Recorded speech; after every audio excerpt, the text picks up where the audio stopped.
नमस्कार। MP debate में आपका स्वागत है।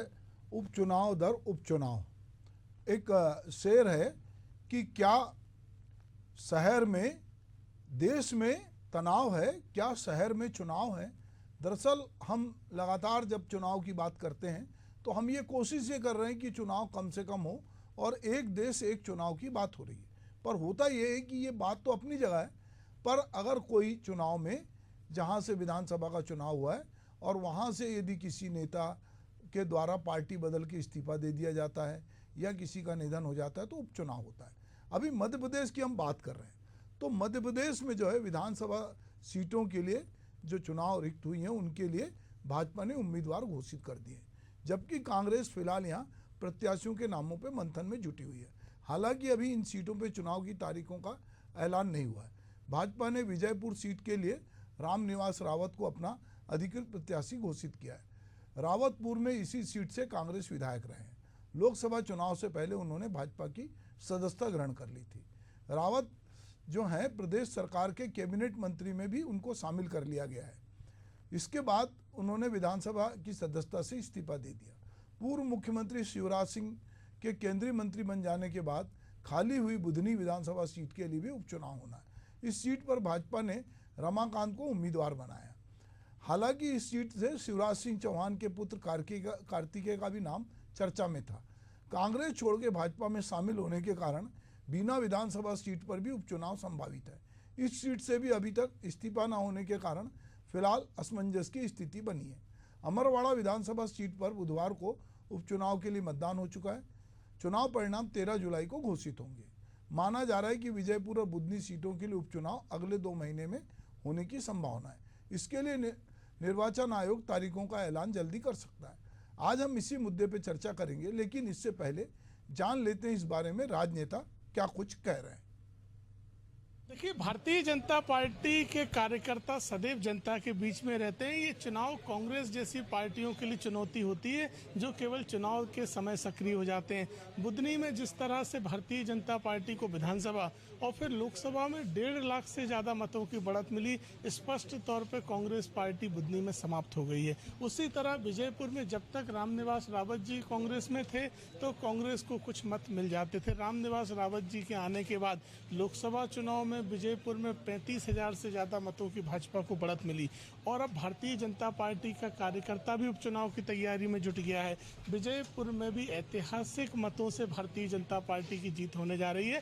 कांग्रेस पार्टी मध्य प्रदेश में समाप्त हो गई है, केवल और केवल औपचारिकता के लिए चुनाव मैदान में उतरती है। देखिए, विजयपुर और बीना की जो आम जनता है वो अपने आप को ठगा सा महसूस कर रही है और ये प्रमाणित हो गया है जब जब प्रलोभन के आधार पर सत्ता गिराई जाती है, धन और बाहुबल के आधार पर सत्ता गिराई जाती है। उसका जीता जागता उदाहरण कि वहाँ के कांग्रेस के मतदाताओं को, कांग्रेस के कार्यकर्ताओं पे जो खंजर घोंपने का काम, जो धोखा देने का काम वहाँ की जनता के लिए कराए, उसका चरितार्थ आज रामनिवास रावत को आज गद्दारी करने का परिणाम मंत्री पद पर तौर पर मिला। ये मेरे भिंड मुरैना की जनता, चंबल की जनता स्वीकार नहीं करती। निसंदेह बीना और विजयपुर का जब चुनाव होगा तो आपको परिणाम विपरीत दिखाई देगा।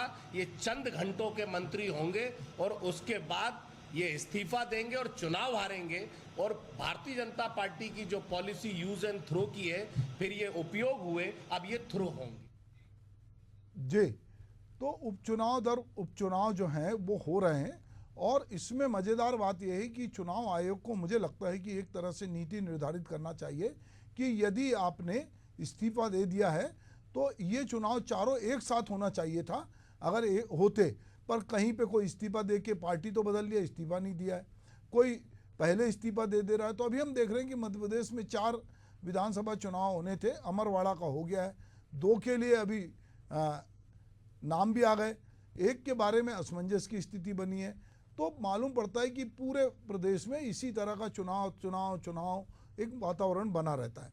पर अब चूंकि कांग्रेस से छोड़कर बीजेपी में जो लोग शामिल हुए हैं तो उनको अपनी सदस्यता से इस्तीफा देना पड़ा है। यही वजह है कि यहाँ पर चुनाव हो रही। केवल बुधनी ऐसी अकेली सीट है जहाँ पर कि शिवराज सिंह चुन के गए हैं लोकसभा में, इस वजह से वो सीट खाली है। बाकी 3 जो सीटें हैं वो दल बदल करके इस्तीफा देकर जाने वालों की वजह से खाली हुई है। और ये चुनाव एक प्रकार से लादा हुआ चुनाव है, ना कि ये अगर इस तरह हो तो एक तरफ तो मंशा ये जाहिर की जाती है कि हम एक देश एक चुनाव कराएंगे, पर ऐसी विषम परिस्थितियां भी निर्मित हो रही है कि बीच बीच में चुनाव कराना पड़ रहा है। और जो जैसा कि अभी यहाँ कांग्रेस के प्रवक्ता कह रहे थे कि साहब वो अब जो है वो मतदाता उनको बताएगा, सबक सिखाएगा कि किस तरह उन्होंने धोखाधड़ी की। भाजपा के प्रवक्ता कहते हैं कि साहब अब कांग्रेस का कोई नाम निशान लेने वाला नहीं मिलेगा। तो अगर नाम निशान लेने वाले नहीं थे तो ये जो दोनों जगह, चाहे अमरवाड़ा में की बात करूं, चाहे मैं विजयनगर की बात करूं, यहाँ पर ये कांग्रेस से जीते हुए लोग थे, बीना में भी कांग्रेस से जीते हुए लोग हैं। तो यदि इनका नाम लेवा नहीं था तो ये इतनी बड़ी अभी जो आंधी चली विधानसभा में कहेंगे या लोकसभा में, तो इन सबके बावजूद जो है कांग्रेस वहाँ से जीती और जीत के बाद में आपने लोकसभा चुनाव में उनको इस्तीफा दिलाया। तो इस बारे में मैं सबसे पहले शिवम शुक्ला जी जो हैं हमारे साथ जुड़े हुए हैं, जो भाजपा के प्रखर जो कहना चाहिए प्रवक्ता हैं और अपनी बात बहुत अच्छे ढंग से रखते हैं। शिवम भाई, मैं ये जानना चाहता हूँ कि एक तरफ आपकी पार्टी से लोग कहते हैं कि कांग्रेस का नाम लेवा नहीं है, पर चुनाव लड़ रहे हैं कांग्रेस के लोगों को ही लड़ा रहे हो आप, मतलब जो और उन्हीं ने सीट खाली की है, तो नाम लेवा नहीं थे तो इनको लेके क्यों आए आप और फिर इन्हीं को टिकट क्यों दे रहे हैं? सबसे पहली चीज तो यह है कि भारतीय जनता पार्टी लगातार नेताओं की भूमिका को लेकर के स्पष्ट रहती है। हमारे यहाँ पर प्रत्येक कार्यकर्ता को उसकी अपेक्षा, उसकी योग्यता के अनुरूप लगातार पार्टी नेतृत्व मंच प्रदान करता है जनसेवा करने के लिए।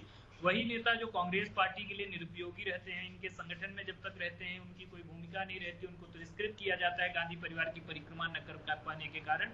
वही जब भारतीय जनता पार्टी में नेता आते हैं तो उनको अपने क्षेत्र की जन आकांक्षा को पूर्ण करने के लिए पर्याप्त मात्रा में स्थान मिलता है, तो स्वाभाविक तौर पर इसके कारण बड़ी संख्या में नेता कार्यकर्ता भारतीय जनता पार्टी के साथ जुड़ रहे हैं। वहीं कांग्रेस की अगर हम मानसिकता और पूरी प्रवृत्ति को देखें तो कांग्रेस के सामने कभी भी नेताओं के पास यह अवसर नहीं होता है कि वो अपनी योग्यता, अपनी काबिलियत के अनुरूप राजनीतिक दायित्वों में रह करके काम कर सकें, जिसके कारण इनके अपने नेतृत्व को कार्यकर्ताओं तक का विश्वास नहीं हासिल है। एक के बाद एक कार्यकर्ताओं का मोह भंग हो रहा है और लगातार इनके यहाँ पर पार्टी छोड़ने की प्रक्रिया चल रही है। आप बड़े नेताओं का छोड़िए, जो विभिन्न पदों पर बैठे उनको तो छोड़िए, यहाँ तक कि छोटे आम बूथ स्तर तक के कार्यकर्ताओं ने पार्टी छोड़ी है। तो जिस दल के नेतृत्व को उसके कार्यकर्ताओं का विश्वास नहीं हासिल है, वह किस आधार पर प्रदेश की जनता का विश्वास हासिल करने का दम्भ भरते हैं, यह एक विचारणीय चीज है। और स्वाभाविक तौर पर प्रदेश की जनता पूरी तरीके से इस तथ्य से अवगत है कि कांग्रेस आज इन तमाम जो एक पूरा वातावरण है उसमें राजनीतिक रूप से हाशिए पर चली गई है। कांग्रेस के भीतर जिस प्रकार से राजनीति चल रही है, एक दूसरे को निपटाने की परंपरा चल रही है, वो तमाम चीजें जनता के एक प्रकाश में है और जनता उसी के अनुरूप लगातार इस प्रकार से कांग्रेस को जवाब देने का काम कर रही है। और जब जनता ने कांग्रेस को खारिज कर दिया तो स्वाभाविक तौर पर इनके नेताओं के भीतर भी यह भावना है कि जब पूरा देश मोदी में जुट चुका है, पूरे देश में भगवा लहरा रहा है, तो स्वाभाविक तौर पर इनके नेताओं के भीतर भी जो जनसेवा से जनता से मिलते हैं, तो जनता उनसे डिमांड करती होगी कि आपको भारतीय जनता पार्टी में जाना चाहिए, यहाँ रह करके जनसेवा करनी चाहिए, और उसके अनुरूप ये तमाम नेतागण निर्णय लेते हैं। जी विवेक जी की मोदी मैजिक के सामने कांग्रेस के लोग अपने आप को असहाय महसूस कर रहे हैं, ऐसा जैसा कि अभी शिवम शुक्ला जी कह रहे हैं, और जनता के कहने पर या जनता की समझाइश पर उन्हीं के नेता आपकी पार्टी से इस्तीफा देके अब बीजेपी में शामिल हो रहे हैं और उनको वहाँ पर काम करने का अवसर मिल रहा है। अभी रावत जी को मंत्री बना दिए, काम का बड़ा अवसर मिला उनको। बाकी भी जो जगह अगर अमरवाड़ा में भी जीत जाते हैं तो शाह को भी हो सकता है मंत्रिमंडल में जगह मिल जाए, और आपके नेता आपके यहाँ अपने आप को उपेक्षित महसूस कर रहे हैं, क्या ये सही है? देखिए, निश्चित ही जहां अभी उपचुनाव हो रहे हैं, जहां हो चुके हैं, जहां होने वाले हैं, ये परंपरागत कांग्रेस की सीट रही है। हम अमरवाड़ा की बात करें तो अमरवाड़ा में तो भाजपा का खाता तक नहीं खुलता था। भाजपा कब से सपने देखी हुई थी अमरवाड़ा को जीतने के। जब प्रत्यक्ष रूप से नहीं जीत पाई तो लोकतंत्र की हत्या करते हुए उन्होंने एक डील के माध्यम से कांग्रेस के विधायक को तोड़ा। यही बात मैं रामनिवास रावत जी की सीट पे कहना चाहूंगा। आज ये दोनों ही प्रत्याशी जनता की अदालत में खड़े हैं। जनता ने बहुत स्पष्ट रूप से देखा कि लोकतंत्र को दूषित करने का कार्य भाजपा पूरे देश भर में कर रही है। एक तरफ कहती है कि हम कैडर बेस्ड पार्टी है। कहाँ है आपका कैडर? कहाँ है आपके पास नेता? कहाँ है आपके पास कार्यकर्ता? अगर इनके पास कार्यकर्ता होते तो इस चुनाव में अवसर उनको मिलता।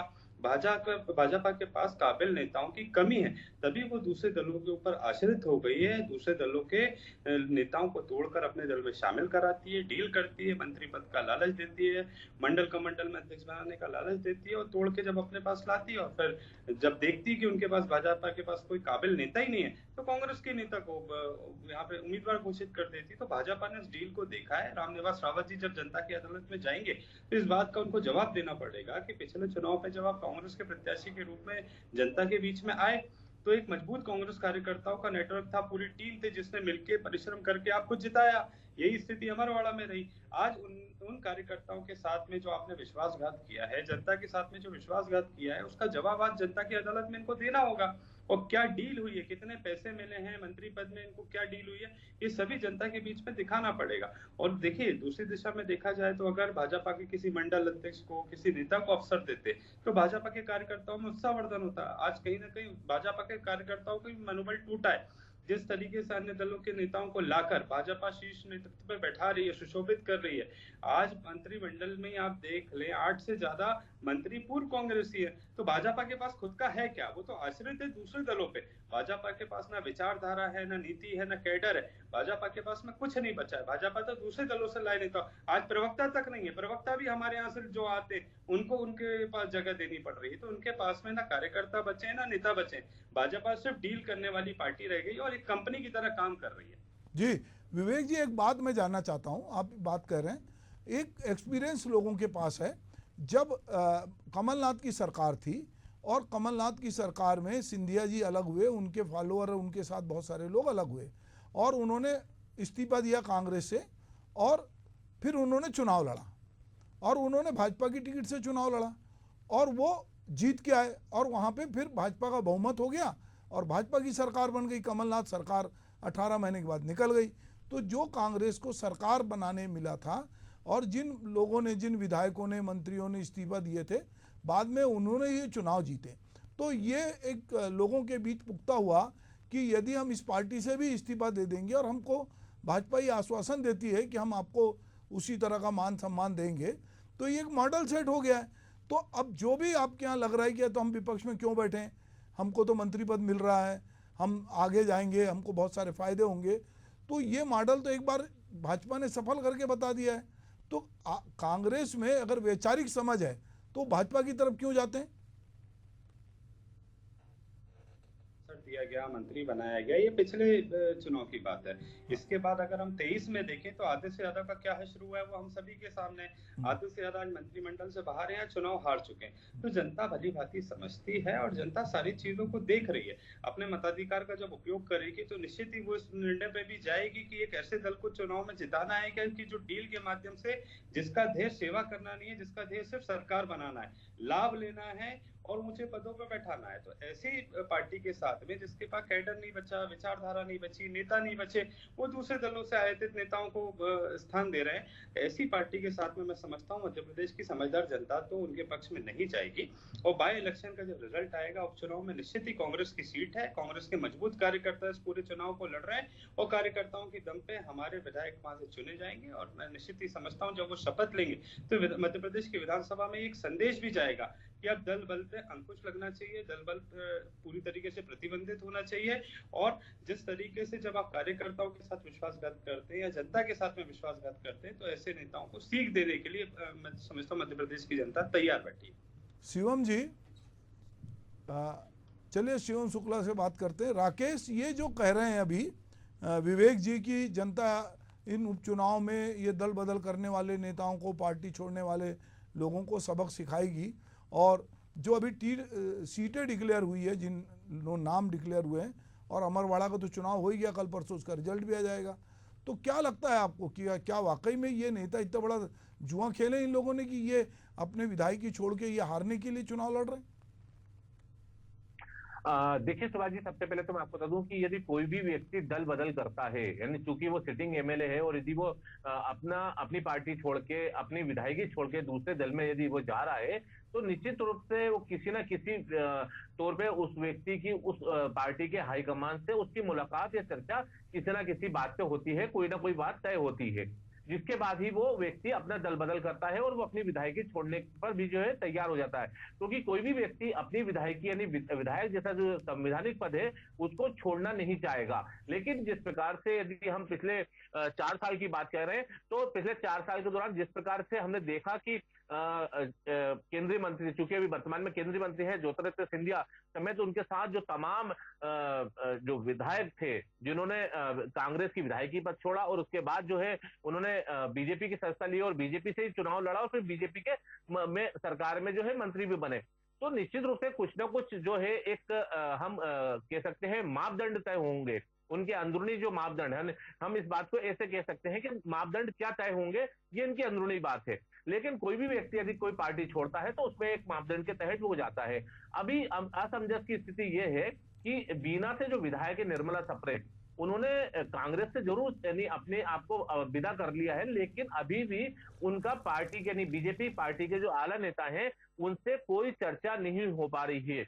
दरअसल जो सूत्रों के हवाले से मेरे पास जानकारी आई है, उन्होंने जरूर कांग्रेस को अलविदा कह दिया, लेकिन अभी जो जानकारी आ रही है कि कांग्रेस क्या माफ कीजिएगा बीजेपी क्या उन्हें दोबारा चुनावी मैदान में उतारेगी, ये असमंजस की स्थिति है। यानी बीना की जो विधायक है निर्मला सप्रे, वो असमंजस की स्थिति में कि वो विधायकी पद अभी छोड़े कि नहीं छोड़े, क्योंकि यदि छोड़ना होता तो अभी जिस प्रकार से रामनिवास रावत ने अपने पद से इस्तीफा दिया, चूंकि उन्होंने भी लंबा समय इंतजार करा, उसके बाद उनको जब कैबिनेट मंत्री की जब शपथ दिलाई गई उसके चंद घंटों बाद जो है उन्होंने अपने विधायकी पद से इस्तीफा दिया। तो अब साफ है कि कोई भी व्यक्ति जब दल बदल करता है तो एक डील के तहत आता है, एक चर्चा के बाद आता है, और वो चर्चा चाहे वो हाईकमान प्रदेश नेतृत्व से हो या केंद्रीय नेतृत्व से हो। लेकिन जिस प्रकार से बात की जाए कैबिनेट मंत्री रामनिवास रावत की जो शपथ हुई है, ये एक बात निश्चित रूप से कह सकते हैं कि जरूर केंद्रीय नेतृत्व ने इस बात को लेकर,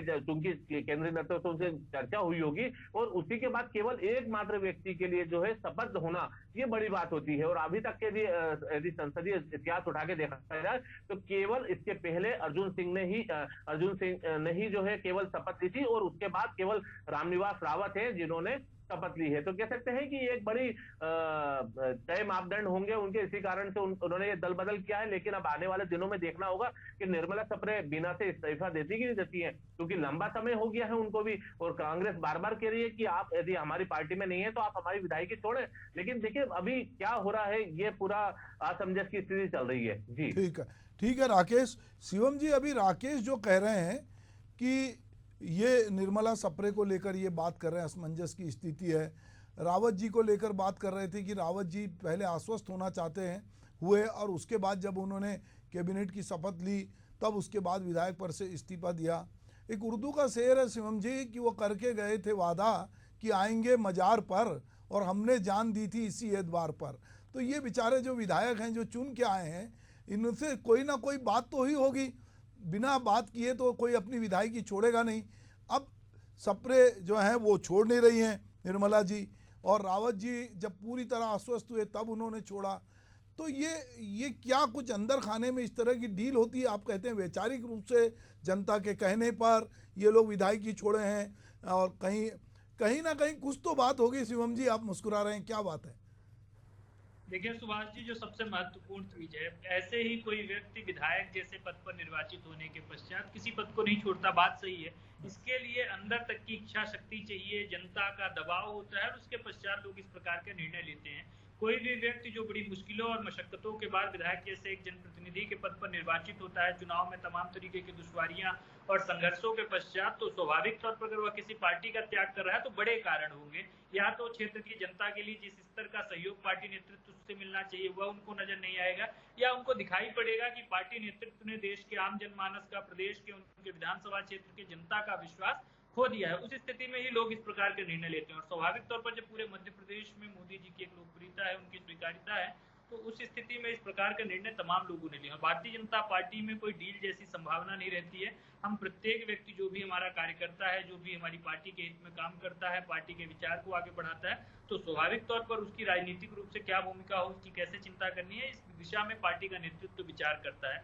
भारतीय जनता पार्टी में इस प्रकार से कोई बार्गेनिंग वाली गुंजाइश कभी भी नहीं रहती है। हाँ, यह जरूर है कि हम हमेशा ध्यान रखते हैं कि हर व्यक्ति को उसकी काबिलियत, उसकी योग्यता के अनुरूप यथोचित सम्मान मिले और हर व्यक्ति को एक कंफर्टेबल स्पेस मिले जिसमें वह राजनीतिक रूप से स्वयं को आगे बढ़ा पाए, राजनीति में जो उनका सेवा भाव है उसको आगे रख पाए और उनका जो एक लंबा वृहद अनुभव रहा है उसके अनुरूप उनको पुरस्कृत किया जा सके।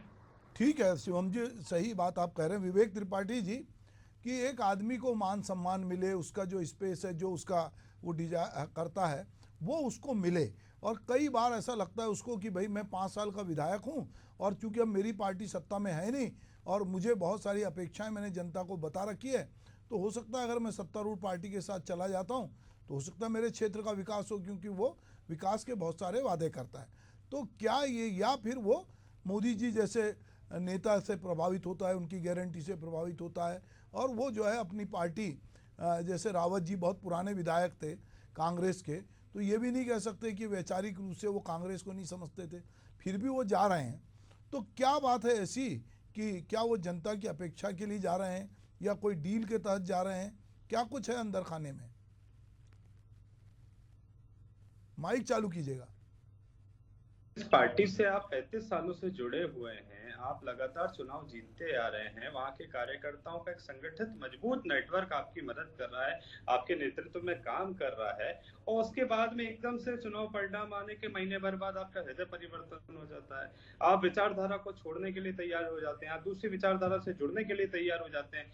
क्यों जुड़ने के लिए तैयार हो जाते हैं? कि सामने वाली विचारधारा की मंशा सिर्फ सरकार बनाने की है, सत्ता के लालच की है। उन्होंने एक डील दी, एक प्रस्ताव आपको दिया और आपने वो प्रस्ताव स्वीकार कर लिया कि आपको मंत्री पद चाहिए था। भाई मंत्री पद चाहिए था, विपक्ष में तो नहीं मिल सकता, तो कहीं ना कहीं लालच के तौर पे देखा जाना चाहिए। और यही मैं कहना चाहता हूँ, कांग्रेस के कार्यकर्ताओं के अथक परिश्रम से, वहां की जनता के विश्वास से आप विधानसभा गए थे, कांग्रेस महीने बाद आपका हृदय परिवर्तन हो गया। 1 महीने बाद आप विचारधारा को त्याग के दूसरी विचारधारा के साथ जब जाते हैं तो जनता पूछना चाहती है कि इस विचारधारा से आप कब तक टिके रहेंगे? क्या इससे बेहतर डील आने पे आप इस विचारधारा को भी छोड़ देंगे? तो कहीं ना कहीं आपने यहाँ पे अपनी क्रेडिबिलिटी को खोया है, जनता के बीच में आपने अपने विश्वास को कम किया है, आपने अपनी छवि को दूषित किया है। तो जनता की अदालत में इन सभी के भविष्य का फैसला होना है और मध्य प्रदेश की जनता को यह फैसला करना पड़ेगा कि दल बदल के खिलाफ में जब तक आप अपने वोट के रूप में एक संदेश नहीं देते, इसी तरीके से विधायक किसी भी दल का बिकता रहेगा, डील करता रहेगा और जनता के वोटों की यहाँ पे कीमत लगाई जाएगी, बेहतर डील होगी और एक पार्टी इसी तरीके से विधायकों को खरीदती रहेगी, जो कि पूरे देश भर में लोकतंत्र का परिहास उड़ा रही है। मजाक बना के रख दिया है कि जब एक नेता चुना जाता है उसके बाद में उसकी बोली लगाई जाती है, उस बोली में नेता को खरीदा जाता है, लालच दिया जाता है कि हम आपको मंत्री बना देंगे, आप अपने दल के साथ में विश्वासघात कीजिए और हमारे दल में शामिल हो जाइए। आज भाजपा का आप देखेंगे तो भाजपा में जिस तरीके से दल बदलुओं के लिए स्थान हो गया है, यहाँ पे किसी भी तरीके का भाजपा का जो पूर्व का कार्यकर्ता था जिसने अपना पूरा जीवन समर्पित कर दिया भाजपा के निर्माण में, आज वो कोई भी भाजपा के साथ खड़े होने के लिए तैयार नहीं है, क्योंकि कहीं ना कहीं वो देख रहा है कि भाजपा आज एक कंपनी की तौर पे काम कर रही है, एक प्राइवेट लिमिटेड कंपनी बनकर रह गई है जिसका ध्येय सिर्फ सत्ता है और सत्ता के लिए वो किसी भी हद तक गिरने के लिए तैयार है और किसी भी हद तक डील करने के लिए तैयार है। किसी भी विवेक जी, ये दरअसल जो आप बात कह रहे हैं, ये आपने कहा कि डील सत्ता, एक्चुअली ये बाजार समय है। जब आप बाजार में जाते हैं तो बहुत सारे ऑप्शन देखते हैं, आप ये देखते हैं ऑनलाइन क्या सस्ता मिल रहा है, आप देखते हैं किस किस दुकान में क्या मिल रहा है, मुझे इससे फ़ायदा क्या होगा। अब एक नेता जो है वो ये भी तो देखेगा, जनप्रतिनिधि है, कि भाई ये पार्टी तो 15-20 साल से सत्ता में ही नहीं आ रही है और यदि इनको सत्ता मिली थी तो ये भी गंवा चुके हैं।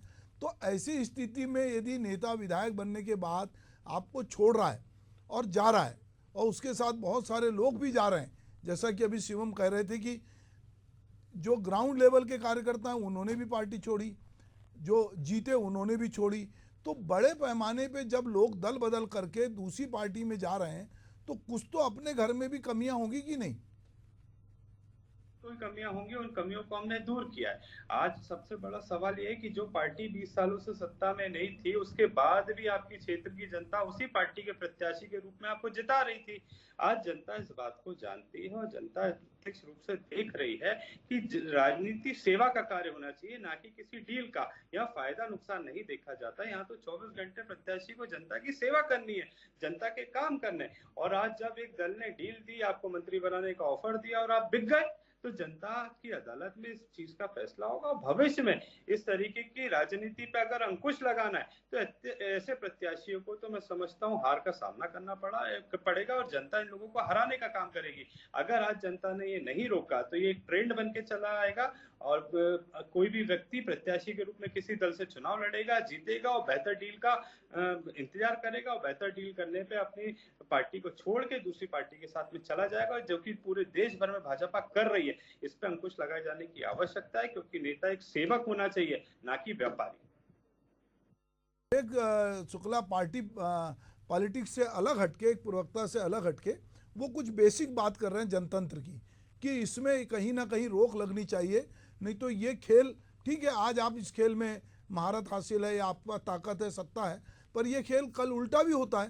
तो क्या लगता है आपको कि एक नेता जो चुना जाता है वो महीने भर बाद इस्तीफा देता है और इसी तरह से ये रहा तो एक ट्रेंड बन जाएगा, जिसकी चिंता अभी त्रिपाठी जी कर रहे हैं, इसको किस तरह से आप डेमोक्रेसी में देखते हैं?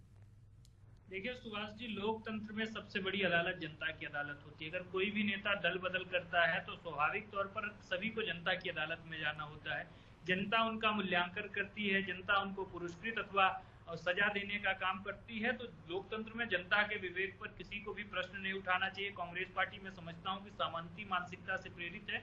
जनता का जो एक कलेक्टिव विजडम है उस पर कांग्रेस का विश्वास नहीं, लेकिन भारतीय जनता पार्टी का बहुत ही दृढ़ता पूर्वक मानना है कि अगर कोई भी व्यक्ति इस प्रकार के निर्णय ले रहा है तो उसके पीछे कोई ठोस आधार होते हैं और स्वाभाविक तौर पर उन निर्णयों का उनकी राजनीतिक जीवन पर भी एक व्यापक असर पड़ता है। अगर जनता उससे नाखुश होगी तो जनता उनको दोबारा निर्वाचित नहीं करेगी, लेकिन अगर जनता उस डिसीजन में उनके साथ खड़ी होती है तो हमें स्वीकार करना चाहिए कि एक सही डिसीजन था। अगर कोई व्यक्ति गलत दल से निर्वाचित हो गया, उसकी नीतियां काम करने के दौरान उससे वह संतुष्ट नहीं हो पा रहे अथवा क्षेत्र के विकास में उनको कठिनाई का सामना करना पड़ रहा है, तो यह सभी निर्णय बहुत लंबे समय से राजनीति में होते हैं, इसको स्वीकार किया जाना चाहिए।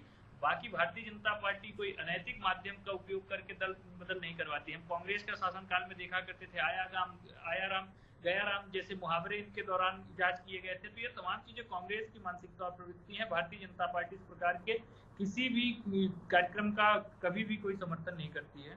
ठीक है शिवम जी। राकेश, मैं ये जानना चाहता हूँ कि अमरवाड़ा के नतीजे आ जाएंगे, तो अमरवाड़ा के नतीजे यदि ये 4 विधानसभा टुकड़े टुकड़े में हो रहा है, तो अमरवाड़ा में यदि सत्तारूढ़ पार्टी जीतती है तो कहीं ना कहीं इसका असर, एक मैसेज भी जाता है। तो क्या लगता है आपको कि ये बाकी 3 चुनाव इससे प्रभावित होंगे?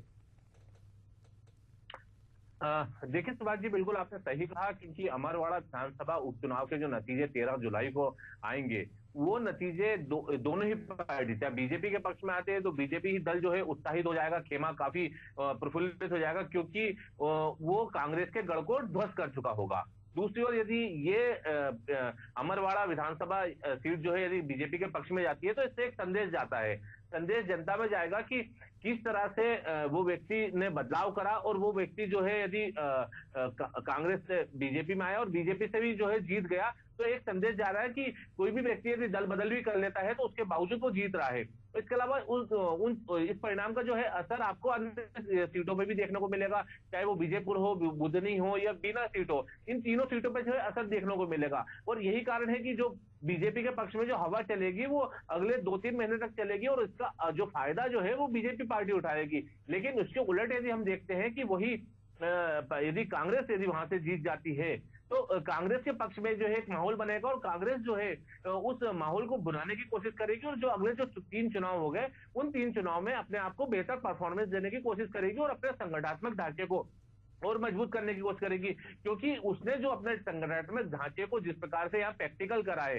अमरवाड़ा विधानसभा उपचुनाव में, उसी प्रैक्टिकल को जो है वो अन्य विधानसभा चुनाव में भी जो है उपचुनाव में। ठीक है, तो राकेश, हम लोग अब 2 दिन बाद परसों रिजल्ट आ जाएंगे और उसके बाद ये समझ में आएगा कि जनता किस तरह के मूड में है और जनता किस तरह का परिणाम देती है। आप लोग मेरे साथ इस डिबेट में शामिल हुए, आपका बहुत बहुत धन्यवाद। नमस्कार।